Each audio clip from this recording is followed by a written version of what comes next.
Hey, this is my review for The Incredible Hulk with Edward Norton, part of my series of reviews on the MCU movies.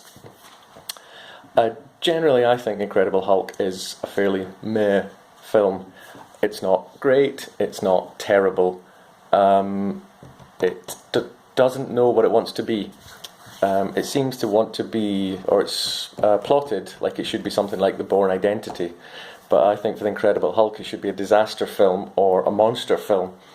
And the first time that you see The Incredible Hulk, it's shot really well, like an old Hammer horror movie. You only see him in half shadow, and you see the effects of his actions much more than you actually see the character himself. But it doesn't stick with that theme. If it did, it might be very good, but it just can't seem to decide on a pace or a tone. The dialogue in it is fairly uninspiring, and the delivery is fairly bland and cliched. None of the characters have any real spark.